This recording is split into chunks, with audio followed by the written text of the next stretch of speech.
आवाज की दुनिया के दोस्तों, स्वागत है आपका YouTube channel the account master में।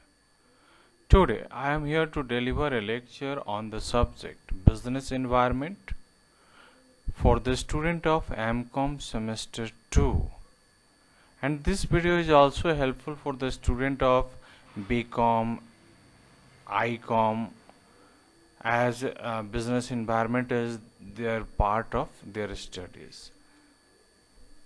The topic of today's lecture is Introduction, Meaning and Importance of Business Environment. तो बिजनेस इन्वायरमेंट का मीनिंग इम्पोर्टेंस के बारे में इस लेक्चर में हम लोग देखेंगे।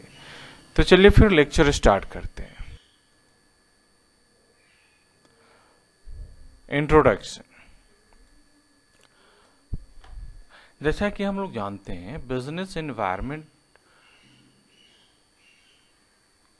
Consist of two words, business and environment. Business means होता है वैसा कोई इकोनॉमिक एजेंट जो गुड्स को बनाता भी है और गुड्स का ट्रेडिंग भी करता है।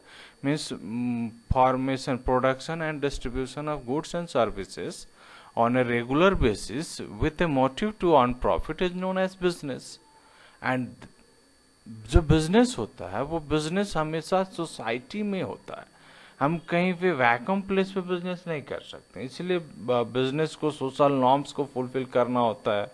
बिजनेस को जिंदा रहने के लिए या बिजनेस को एग्जिस्टेंस में आने के लिए पैसे की जरूरत होती है, फाइनेंस की जरूरत होती है, तो फाइनेंशियल इंस्टीट्यूशंस। तो there are various factors which are required for the survival, growth and diversification of a business, and such factors, sum total of all such factors are known as business environment. Clear है? चलिए आगे देखते हैं। जैसे जैसे environment में changes होता है वैसे वैसे बिजनेस को भी चेंज होना चाहिए, अदरवाइज सर्वाइवल ऑफ बिजनेस में भी डिफिकल्ट। जैसे आप देखेंगे, सिंपल इसका बेस्ट एग्जांपल होगा कि पहले के ज़माने में जो कैमरे होते थे उसमें रोल लगते थे, रोल लगता था, कोनिका का रोल आता था। उसमें आप क्या करते थे, कैमरे के अंदर रील डालते थे और उसके बाद फोटो खींचते थे, और लगभग 32 फोटो आने के बाद रील कंप्लीट हो जाता था, जिसको निगेटिव बोलते हैं। उसको ले आकर के साफ कराते थे, उसके बाद फोटो प्रिंट होके फोटो और निगेटिव आता था। अभी के समय क्या हो गया है, वो सिस्टम ही चेंज हो गया। अभी साइंस डेवलप हो गया, अब आपको निगेटिव की जरूरत नहीं है, आप डायरेक्ट डिजिटल फोटो लेते हैं। तो डिजिटल फोटो आने के क्रम में देखिए, कोनिका जो कंपनी थी, जो रोल बनाती थी, कैमरा भी बनाती थी, आज वो मार्केट से आउटडेटेड है, बिकॉज वो मार्केट के साथ अपने आप को चेंज नहीं कर पाया। तो इसीलिए अगर बिजनेस को सरवाइव होना है तो बिजनेस एनवायरनमेंट की कंप्लीट जानकारी बिजनेस को होनी चाहिए, अदरवाइज बिजनेस सरवाइव नहीं कर पाएगा। ओके, चलिए फिर मीनिंग देखते हैं। फर्स्ट मीनिंग है the sum total of all individuals, institutions and other forces that are outside the control of a business enterprises, but the business still depend upon them as they affect overall performance and sustainability of the business. तो यहाँ पे भी same चीज कहा जा रहा है कि वैसा फैक्टर्स जो बिजनेस के बाहर प्रेजेंट है और बिजनेस के एक्टिविटीज को, बिजनेस के डिसीजन को इफेक्ट करते हैं और वो बिजनेस के कंट्रोल में नहीं होते हैं, तो वैसे फैक्टर्स को हम बोलेंगे बिजनेस एनवायरनमेंट। दूसरा मीनिंग देखते हैं। दूसरा मीनिंग है business environment refers to sum total of all those factors which affect business decision and over which business has no control। तो वैसा फैक्टर्स जो बिजनेस के डिसीजन को अफेक्ट करता है और जिसके ऊपर में बिजनेस का कंट्रोल नहीं होता है, तो इस तरह के फैक्टर को हम बोलते हैं बिजनेस एनवायरनमेंट। ओके, तो बिजनेस एनवायरनमेंट जो फैक्टर्स है उसके बारे में भी देख लेते हैं। तो फैक्टर्स क्या क्या है, तो suppliers, competitors, consumers, media, government, customers, economic condition, market condition, investors, technology, trend, multiple other institution working externally of a business constitute its business environment. So they are the factors which influence the decision of a business organization, और ये business के बाहर होते हैं, means without outside the premises of the business. तो I hope कि business environment का meaning आपको समझ में आ गया होगा. चलिए फिर नेक्स्ट टॉपिक देखते हैं. इंपॉर्टेंस क्या है, what is the importance of business environment. तो जैसे अभी हम बताए, कोनिका कंपनी अगर अपने बिजनेस में चेंजेस लाती, वो निगेटिव वाला कैमरा रोल बनाने के साथ वो चेंज करता, प्रोडक्शन डिजिटल कैमरे में आता, तो मे भी वो जिंदा होता, सरवाइव कर जाता और अभी अच्छे पोजीशन में होता. लेकिन चूंकि उसने बिजनेस एनवायरनमेंट में हो रहे चेंजेस को देखा नहीं, उसके थ्रेट और अपॉर्चुनिटीज के अनुसार अपने आप को नहीं डाला, जिसके कारण से वो कंपनी आज आउटडेटेड हो चुकी है. तो इसलिए बिजनेस एनवायरनमेंट जरूरी है. कुछ पॉइंट्स है उसको भी हम लोग देखते हैं ताकि हम इंपॉर्टेंस बिजनेस का समझ सकें. तो enable to identify business opportunities.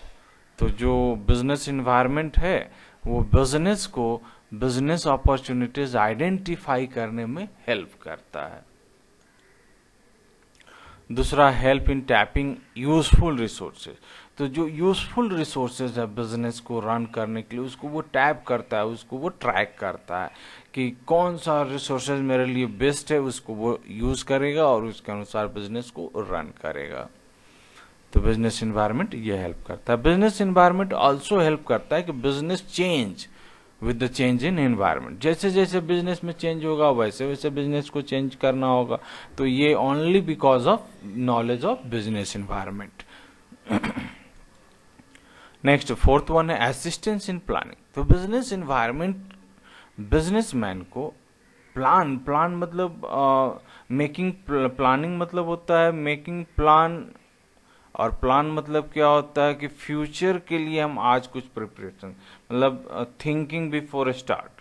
तो उसमें हेल्प करता है बिजनेस एनवायरनमेंट. ठीक है, जैसे सपोज दैट कि आप बिजनेस एनवायरनमेंट बिजनेस आप कर रहे हैं, तो आप रॉ मटेरियल कब खरीदना चाहिए. तो आपको पता है कि बरसात के दिनों में रॉ मटेरियल का दाम बढ़ जाता है और गर्मी के दिनों में रॉ मटेरियल का दाम घट जाता है. तो when you have to buy in the summer season, तो आप समर सीजन के लिए प्लान बनाते हैं, वेट करते हैं समर सीजन आने का. तो this is only because of the knowledge of business environment. तो ये प्लानिंग करने में हेल्प करता है. And last one is business environment helps in improving performance.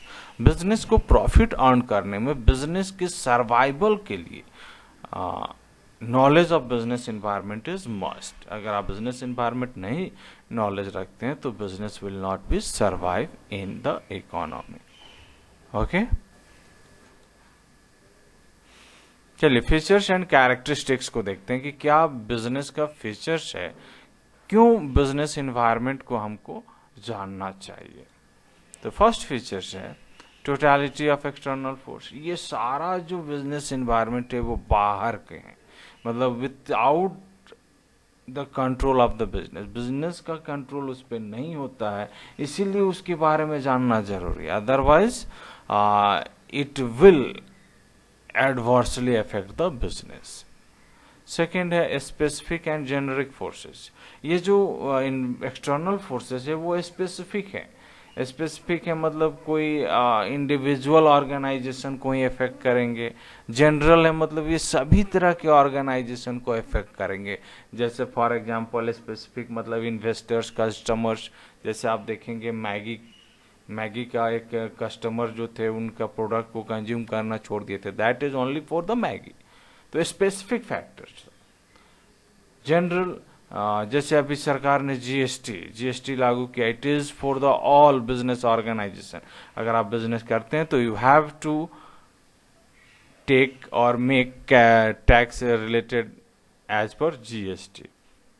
तो लीगल इन्वायरमेंट, तो ये फैक्टर्स जो है वो स्पेसिफिक और जनरल दोनों नेचर के होते हैं। इंटर रिलेटेड, ये जो फोर्सेस है, एक्सटर्नल फोर्सेस है या स्पेसिफिक जनरल फोर्सेस है, दे आर इंटर रिलेटेड, मतलब सब एक दूसरे से जुड़े हुए हैं, इसलिए सबका नॉलेज होना जरूरी है। Dynamic in nature, business environment जो है वो डायनामिक इन नेचर है। डायनामिक मतलब it change with the change in time, समय के अनुसार ये बदलते रहता है। तो ऐसा नहीं है कि जो इन्वायरमेंट मतलब जो फैक्टर्स है वो स्टैटिक होगा, फैक्टर्स भी चेंज होता है बिजनेस इन्वायरमेंट के चेंज होने से। अनसर्टेनिटी, बिजनेस इन्वायरमेंट जो है वो अनसर्टेन है, इसलिए डिफिकल्ट होता है प्रेडिक्ट करने में, कल क्या होगा, that is difficult to predict because business environment is uncertain. जैसे हम लोग बोलते हैं फ्यूचर इज अनसर्टेन, तो future is uncertain, therefore it is difficult to predict the future. Complexity, complexity क्या है, तो बिजनेस इन्वायरमेंट को समझना कॉम्प्लेक्स है। क्यों कॉम्प्लेक्स है, because business environment different types of forces है और वो सभी बिजनेस के बाहर के हैं। तो आप बिजनेस को संभालेंगे, बिजनेस के बाहर इन्वायरमेंट को देखेंगे। जब तक आप बिजनेस के बाहर के इन्वायरमेंट को अच्छे से नहीं समझते हैं, आप बिजनेस को अच्छे से रन नहीं कर पाएंगे। तो it is complex to understand. I hope this video is helpful to the student who having queries relating to business environment. Thanking you. Be happy and make someone happy. Have a great day. Thank you.